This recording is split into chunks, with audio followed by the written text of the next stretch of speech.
Something out of Santa Clara feels very behind the scenes today, and this is not the kind of thing you can just shrug off.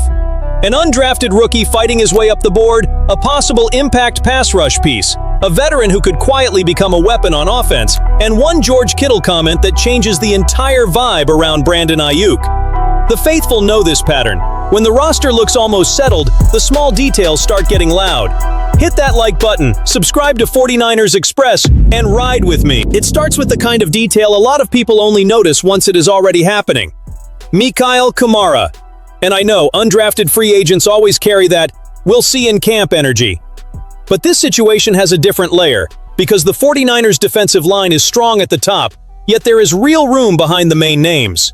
And when room exists in Santa Clara, especially inside the defensive rotation, a physical, productive player with refined technique can turn summer reps into a real roster battle. Kamara comes out of Indiana with a profile that looks a little awkward on paper. He is 6'1", 262 pounds. Not exactly that heavy nose tackle, and not really the long classic edge who is going to live outside every snap. But that is where the football backroom part comes in. Not every player wins a spot because he looks perfect on a spreadsheet. Some win it because when practice gets physical, they strike first, use their hands better, play with leverage, and make bigger bodies uncomfortable. In 2024, he put up 10 sacks and 15 tackles for loss. Then the numbers dropped to 2 sacks and 7 tackles for loss during Indiana's title run, but the impact did not vanish. That matters because college production alone does not buy a roster spot on a contender. Technique, motor, contact strength, and the ability to hold up against better blockers are what starts separating a real player from a camp body. And there is another small but real signal. The $50,000 guaranteed on his 3-year deal does not automatically put Kamara on the 53-man roster, of course, but it does tell you the 49ers saw something there. With Nick Bosa, Osa Odigizua, Alfred Collins, and the mix of CJ West, Grayson Halton, plus Michael Williams working his way back, the top has names. The back end of the rotation is still open. Bryson Eason, Cameron Sample, Sebastian Valdez, everybody has to earn it. If Kamara starts getting into preseason games early and sees real snap volume, pay attention. That is the kind of clue a staff will not hand you at the podium, but it will show you on the field. If the first story is about digging inside the building, the second one opens a door a contender's front office at least has to look through. Because Christopher Knox of Bleacher Report floated the 49ers as a possible destination for Kayvon Thibodeaux, and that changes the temperature of the conversation. Not because anything is being treated like a done deal, but because the fit makes too much sense to dismiss as just some random name tossed into the air. The Giants have multiple starting caliber edge pieces, and Knox raised the financial point. New York could save $14.8 million in a trade. There is also the detail that the Saints reportedly made an offer before, and the Giants turned it down. So we are not talking about a player who is invisible in the market conversation. We are talking about a 25-year-old edge, a former first-round pick, with 11.5 sacks in 2023, 12 tackles for loss that year, and 17 quarterback hits in only 12 games in 2024. Yes, the sack total has dropped to 8 over the last 2 seasons. But to me, that does not kill the read. It might explain the ideal role. Thibodeaux may not need to be the face of a defense. In San Francisco, he would not be. That is what changes everything. On the other side would be Nick Bosa, one of the best defenders in the league when healthy, a 5-time Pro Bowler, 64.5 career sacks, right in his prime at 28. The problem is not Bosa. The problem is what happens when Bosa is not on the field, or when the opposing offense decides to slide the whole protection plan toward him. Last season left a scar in that conversation.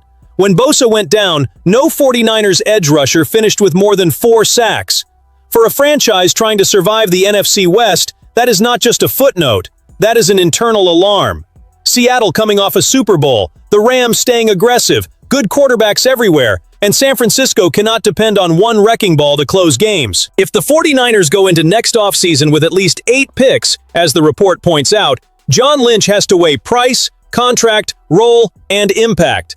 This is not selling the future out of impulse. It is asking whether a Bosa-Thibodeaux duo could bring back that suffocating defensive feeling that changes playoff games. Because serious contenders do not only look for starters, they look for closers. They look for somebody who, on 3rd down in January, turns an opponent's protection into panic. Then, on the other side of the ball, comes a quieter story that may matter a lot more than it looks at first glance. Christian Kirk. Mike Evans was the headline name, and for good reason.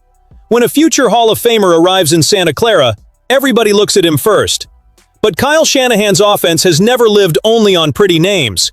It lives on timing, reads, separation, quarterback trust, and a player who understands where to be before the play even looks open to everyone else. Gary Davenport of Bleacher Report listed Kirk among 8 under-the-radar players who could step into major roles in 2026. And I like that read because it really does feel like a behind-the-scenes type of move. Kirk signed for 1 year and $3 million. That is not a star contract. That is not a parade move. It is the kind of addition that looks small in March, then in November might be deciding third downs. The good memory is still there. In 2022, Kirk cleared 80 catches, 1,100 yards, and scored 8 touchdowns. Then came injury-hit seasons, changing situations, and the search for rhythm again. Now he lands on his third team in 3 years, trying to rebuild value inside an offense that, if he is healthy, can give a smart receiver exactly what he needs.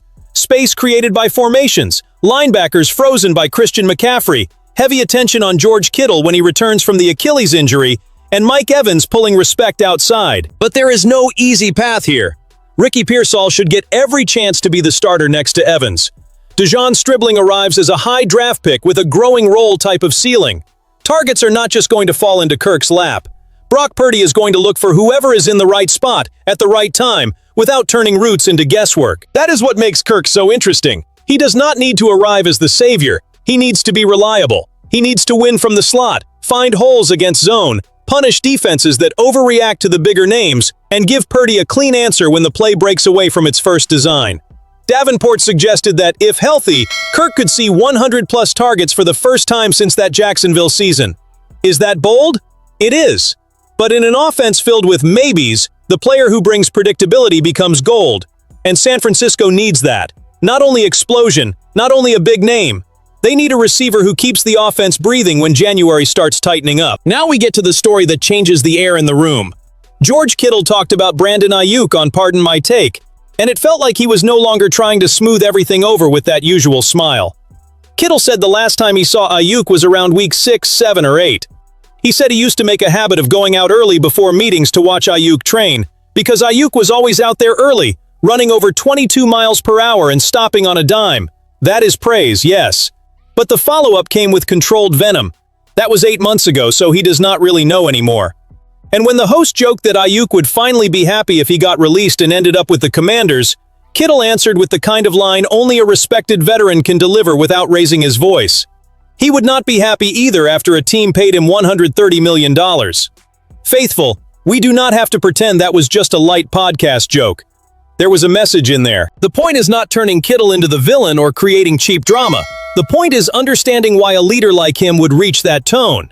According to the story, Aiyuk has already used social media to take shots at the 49ers, deleted videos, fed the noise, and the public narrative has gotten heavy because his side still has not been clearly explained. Meanwhile, from the franchise side, the feeling being put out there is distance, silence, and a player who got a massive contract and still became the center of drama. And I will say this, on an average team, that is already annoying. On a contender, it is twice as loud. Because the 49ers locker room cannot stay trapped in a soap opera while trying to chase a Super Bowl. Kittle is the voice of a culture that demands presence, commitment, and standards. When he lets an indirect shot like that fly, maybe it is not only personal frustration. Maybe it is the sound of a locker room tired of carrying ambiguity. I want to feel the faithful's read on this. Was Kittle right to send that message publicly? Or should this kind of thing stay inside the building? Because to me, that answer says a lot about how the fan base is reading the line between loyalty, contract, and responsibility in Santa Clara. In the end, this whole script points to one thing. The 49ers still have enough roster power, ambition, and pressure to think big, but they do not have the luxury of treating details like details. The faithful is not here for news alone. They want signs that Santa Clara is protecting the window, cutting through the noise, and preparing a group that can finish the job. If you want this kind of read every day, subscribe to 49ers Express, hit that like button, and come back for the next video, because this offseason still has plenty hidden underneath the surface.